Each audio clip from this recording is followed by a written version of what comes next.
27-10, 49ers clinch the number 1 seed, 12-4 Niners. Commanders fall to 4-12.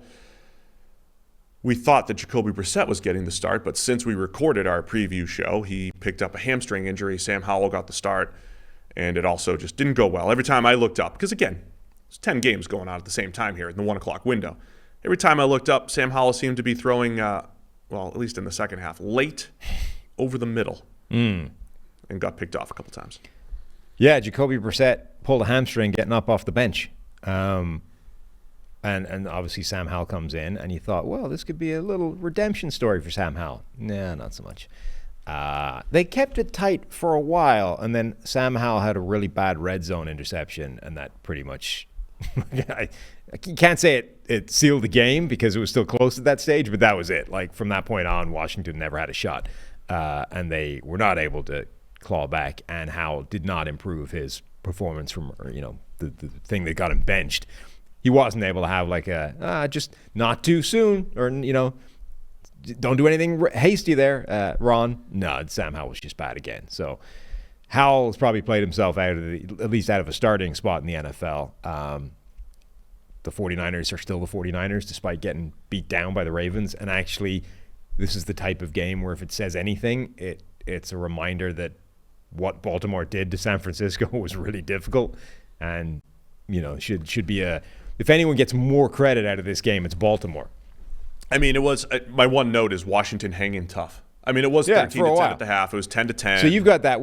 Between us, we have the game in a nutshell. You've got Washington hanging tough, and then I've got Sam Howell with a bad red zone interception. Between those two things, that was the game. That's what led to 27-10. Yeah. Brock Purdy with a really nice throwback to Brandon Ayuk for a 17-yard touchdown.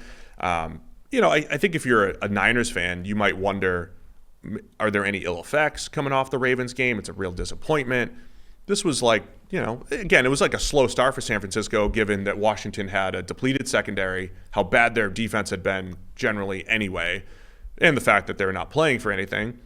But the Niners, eventually, they took care of business. They ran the ball pretty effectively. Purdy had one of his, it's just, we don't even blink now, 22 of 28 for 230, 2 touchdowns. That's like classic Purdy, efficient game.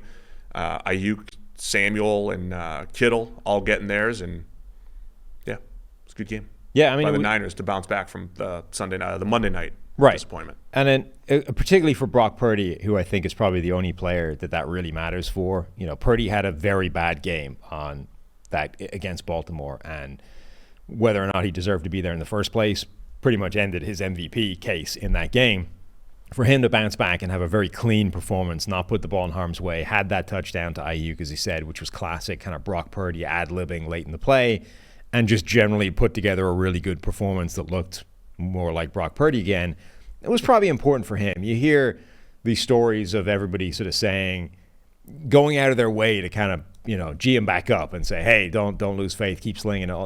They do that for a reason. Like, they need him. They can't. Yeah. However, whatever the debate is about how important he is relative to Brandon Ayuk, George Kittle, Shanahan, Debo, all that kind of thing, the point is they need him playing, and they need him playing at his best for them to have any sort of shot. So this game, to prove that, hey, one bad outing isn't going to ruin him, was important. Yeah, I'll wrap this up. I want to wrap the game up with that.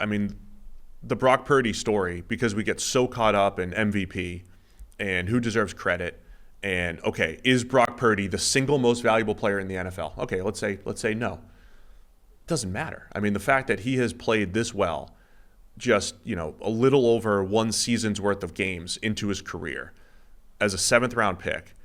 We just saw Sam Howell go from showing promise to just completely fallen off in the last 5 or 6 weeks. That's what young quarterbacks can do. The other thing about young quarterbacks is the league can catch on to you, right? The reason why it's so difficult to have success in the NFL is because the NFL, like, the defensive guys get paid too. They're trying to stop you. They're trying to attack your weaknesses. So the flash in the pan stuff, there's a lot of flash in the pan, 6-week, good stretches, 10-week good stretches. Being able to adjust to the adjustments, like, that's the NFL. So you always have to worry about that with a young quarterback. So through that lens, Brock Purdy bouncing back from a disappointing game and just being, staying the course basically and looking like the same guy every single week, I think is important for the Niners. And that part of the story, because we're so focused on who deserves credit and is he the MVP, I think we're losing focus on the fact that he has been second best quarterback Shanahan's had since Matt Ryan's MVP caliber season, and maintaining that consistency is huge for the Niners. So they clinched the number 1 seed. They don't have to play for anything next week against the Rams. Rams also clinched their playoff spot